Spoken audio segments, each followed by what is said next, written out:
Sa unang pagbasa giistorya diri nga dunay medyo kabos nga tao nga naay gamayng luna nga iyang gihimong parasan duol sa palasyo sa buangon nga hari si Akab. Nya mas buangon pa gyud ang iyang asawa si Jezabel. Buot ang konon sa hari pero iyang ilisan. Tinarong ba atong iya ilisan o kaha iyang paliton.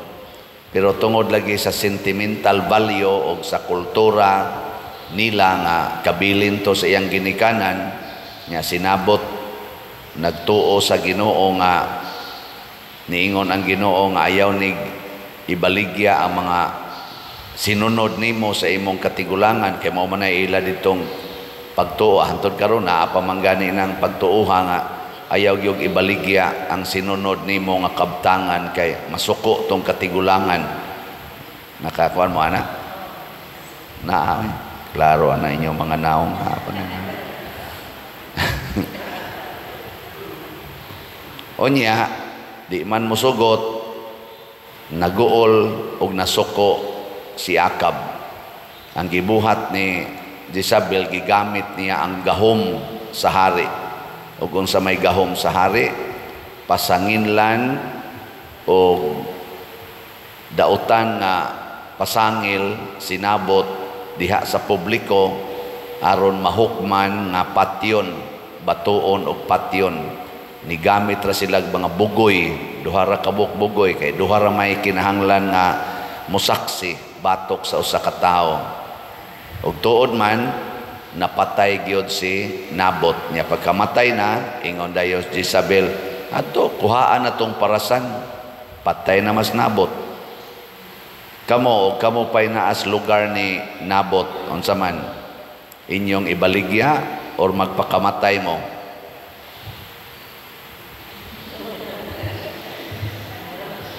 Kung kamo pa ba tuas lugar ni Nabot unsa man inyong ibaligya to o pakamatyan? Tubag. Mga naong og kwarta eh. Siya, sus, ibaligya pa diro. Ano gusto maghasul-hasul ta? Ang tinuod yun, ang gusto ni Kristo kay kani Old Testament man eh. Pag-abot na ni Kristo, tinuod yun. Matod pa ni Kristo, ayaw gyud supak sa mga tao nga nagbuhat og dautan. Mo nang niingon siya, ayaw na tong old standard nga mata, bayrag mata, ngipon, bayrag ngipon. Di na mao. Unsa naman? Kung tamparoson imong pikas aping, ipatamparos lang sang pikas.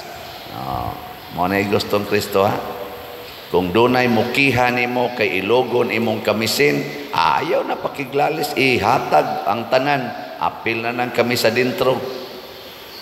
Kung dunay mo pugos nimo kanang gitawag og forced labor, papasanon kas iyang karga og 1 ka kilometro, himuang 2 ka kilometro. Unsa man ning sulti ni Hesus dinhi, makiangayon, makatarunganon o dili? Ngilingay mong tupadin na muuyon ka ni Kristo. Lingi ba? Dili muuyon ani ang nagpropose sa divorce bill. Ngano man ngigagod, injustisya na.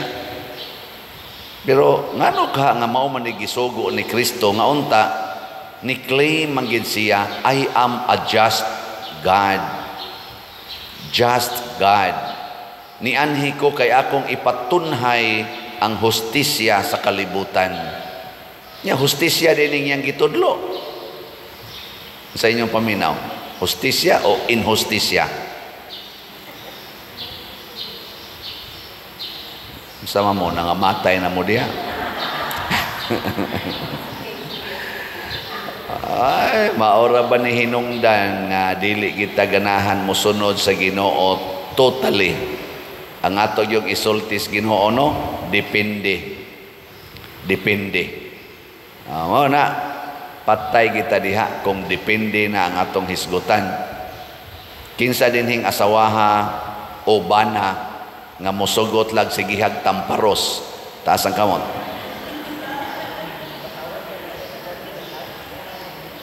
Wa man. Kinsa ninyo dinhi ang mosugot lang nga ilugon ang inyong mga kabtangan sa inyong mga silingan, taas ang kamot. Wa gyapon. Kinsa ninyo dinhi ang mosugot nga sigihan kag patrabaho way sweldo, taas ang kamot. Wa gyapon. Si San Roque ni sugot ang San Roque. St. Francis of Assisi sugot. Mother Teresa of Calcutta ni sugot. Practically ang tanang mga santos ni sugot. Apil na ni San Vicente Ferrer ni sugot ani. Ug si Jesus mismo misugot. Si Mama Mary misugot. Kinsa may inyong sundon? Kini si Jesus o Mama Mary o mga santos o ang demonyo? Kinsa inyong sundon? Sige. Karon, pilian na ni karon. Kinsay mo sunod ni Mama Mary o ni Jesus? Tas ang kamot. Ang di mo pataas, kasunod sa demonyo. Okay. Ganahan kita mo sunod.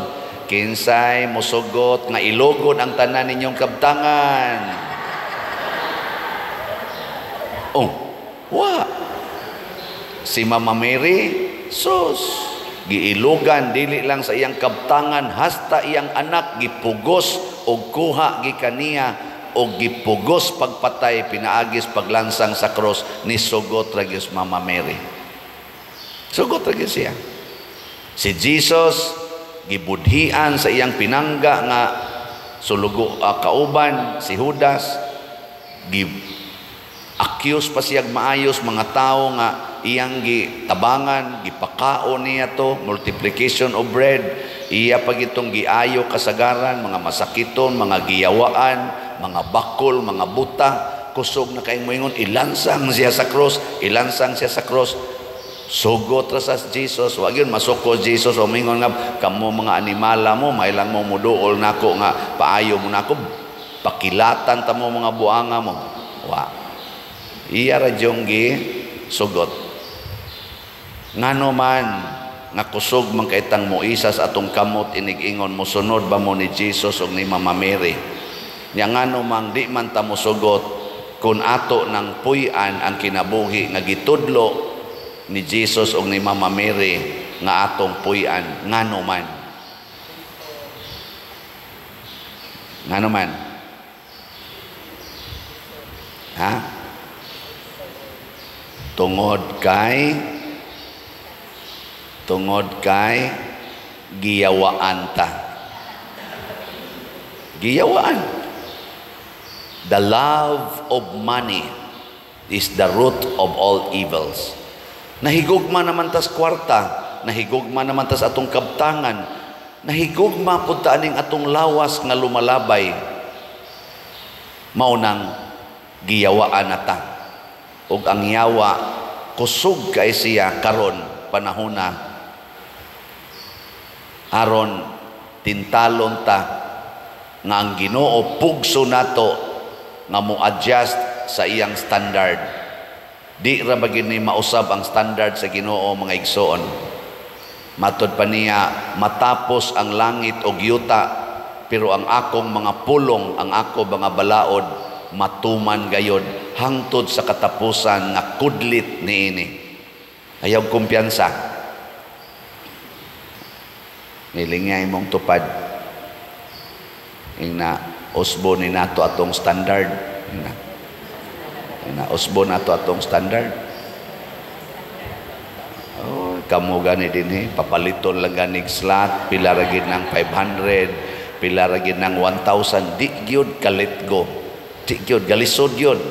sus ang akong ipalit og bugas, sus ang akong ipalit og pagkaon, sus unsaon na lang akong anak pa eskwelahon ko na ipalit ra ba kuning requirements nya ipalit lang nato anang slot nga gisig baligya padersiano. Pila ra gyud ng SBF dag. Kining atong SBF dag para sa atong kumbento, wala pa ko'y update karon, 500 pesos ni siya. Naataroy mga 35,000 ka slots nga wala pa nahalin. Igbabayad na nato sa atong contractors. 500 pesos. Ang ato dinhing parishioner sa territorial naas mga 10 10,000 ang manimbahay gyud. Nya sa online ato parishioner mga 193,000. Og mopalit nagtagsa ka slot nga 500 pesos. Unsa may dangatan? 35,000 ragod ang atong ibaligya. Unyang mopalit na tanan og slot 500 pesos karong si manaha. Unsay dangatan sa atong gidamgo nga project. Human naman na naman atong project, bayran na naman lang na. Unsay dangatan sa mga contractors nato.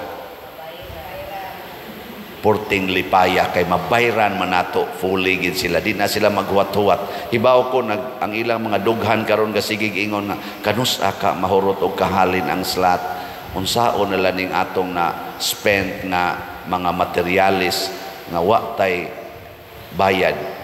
Naka-feel mo mga igsoon? Naka-feel mo ana? Purti nilang paningkamot diha, overtime pagyod. Mo nang nablisingan gina nato atong kumbento. Wata mo pa konsensya ha. Pero ang ako ba kana dili gina nato kaaway. Di na nato kaaway. Kauban gina nato, nagsakripisyo gina para sa simbahan. Nakapahimos na ta diha. Sige ta gamit natong social hall, kagamit pa ta didto nas babaw atong kumbento. Kana sa mga yuta atong gipamalit dinhi. Ato na sanang napayuban diha bayrononon pa. Pero nakapahimos na ta, nagamit na ta. Simple ra kayo. Palit lag 500. Let go of your 500 this week. Simple kayo, no? Pero galisod ta. Unsa nakagmuingon si Kristo na ay muilog sa imong butang, ayaw nagbawia, tamparoson ka, patamparos las pikas. Kung galisod ta aning paghatag lang ganing 500 for a noble cause, how much more for a damaging cause? No. Pero maobya na standards Ginoo. Ningon siya, my way is not your way. Ayaw dihag panghambog nga I did it my way. I have my own way. Ang Ginoo mo'y makaingon, follow my way. Because my way is permanent while your way is not permanent. Karon, maunay imong way, igsunod, usbo na nimo. Pero ang Ginoo di gyud mag-usab-usab. Never siyang mag-usab-usab. Muna makapasod ra gyud natog langit kung musubay ta sa iyang gipasubay. Unsa may makapawagtang natos passing kung musupak na ta. Kinsa may nagsupak-supak ang yawa. Akong giingon giyawaan na ta. Maunang dali kay natong supakon ang mga butang nga gitudlo sa Ginoo.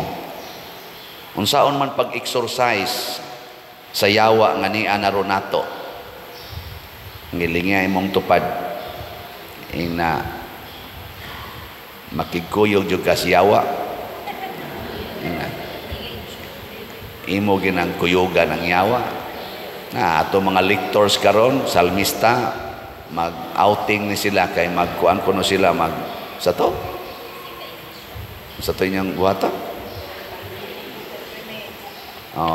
Basta mag-pilgrimage sila. Pilgrimage unya agadadag yawa. Lisod kay na. Nya sige pakagbasa sa pulong sa Ginoo nya ang pulong des yawa imong sundon. Di ba? Hilas-hilas lang ta ba? Bayad pagdagko kayo kay mga tugyos Holy Land. Unya, iyawanon lang yapon. Di ba? Himo-himo pag mga pilgrimage, adto sa mga Marian pilgrimage, adto, wa ko moingon nga ngilad na ha, pero puy kahoy, unsay nakapahulilan sa hulilan? Si Kristo. Unsay nahitabo ni Kristo dito? Gilansang sa cross, gisakit. So iniguli ni mo diri gikan kadto sa hulilan, ayaw nagreklamo anang pag-antos, ayaw nagreklamo anang kasakit. Nga unsay nakapahimong simbahan sa atong simbahan? Nganong ni aning santos nga Eucharistia, tungod ni sa pag-antos ni Mama Mary o ni Jesus diha sa kamatayon sa cross. Unya sige tagtambong sa misa, pangayo grasya, inighuman, di mo antos. Ibaw ko inyong mga mata gatanaw na nako, ingon mo kaning paria mo antos ba kani?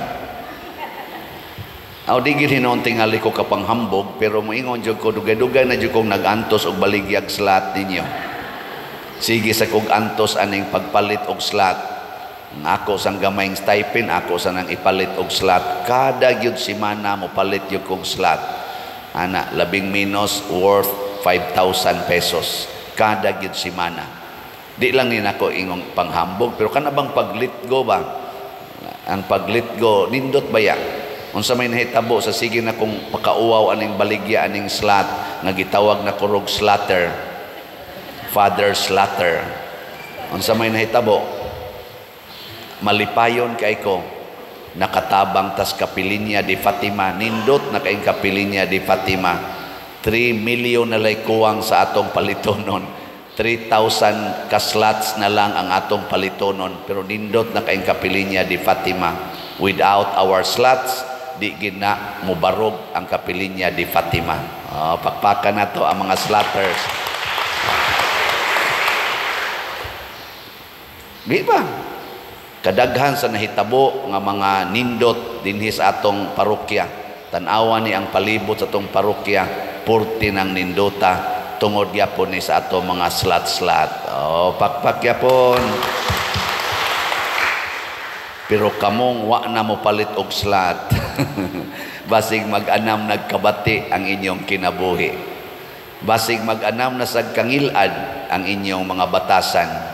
Kay ang tanan nga namalit og slots para sa simbahan, pulos gyud malipayon.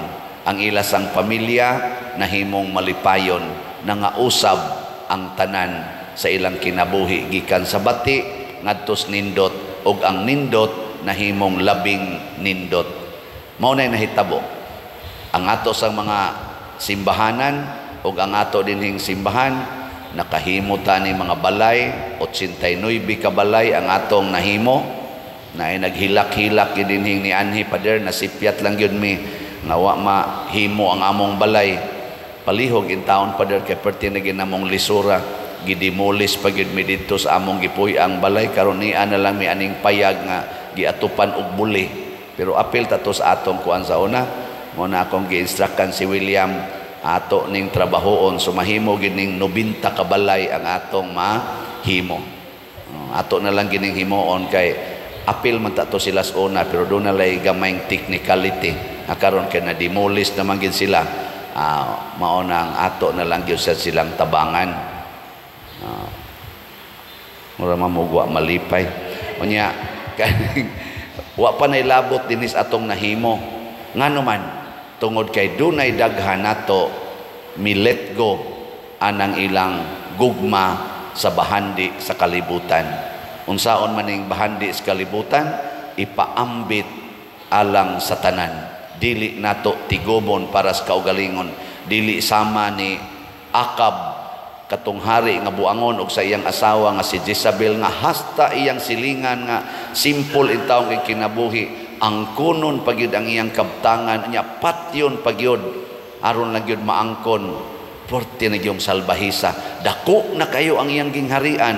Ang kunon pagyud niyang gamay kayong luna, maguol pagyud siya di makuha ang gamay kayong luna, patyon pagyud niya ang tag-iya ato. Ingon ana kasalbahis ang yawa, ingon ana kangilad kining gugma natos bahandi.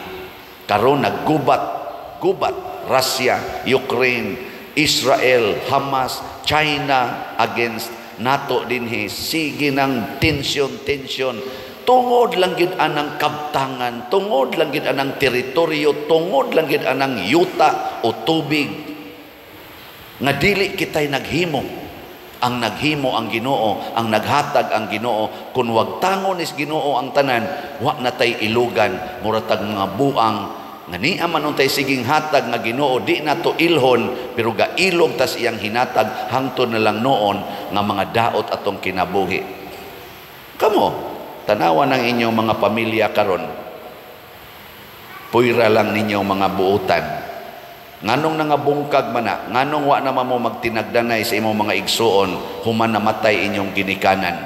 Nag-ilog mo anang katigayunan nga gibilin atong nangamatay nga 40 taong pundar ato para sa inyong kaugmaon, pero karon di ay ang inyong kaugmaon isip man nagsuon naguba na. Huy, pamalik mo pag hinatagay mo ay namo pagsigig define anang utlanan ang i-define ninyo. The bond as brothers and sisters. Kana mo i-define, dili ang utlanan, dili ang boundary, kung dili ang atong usaman pagkamanagsuon as community. Dili ang boundary. Sige, katapusang lingi sa imong tupad. Ngina murag papaliton gitag slat sa Ginoo. Ato na ning paliton karon. Usa lang kaslat karong si manaha. Di ba? Ayaw na pagsigig butang og limit, kapila ka mo palit. Palit without limit. And enjoy the unlimited graces from God, from a generous and loving God.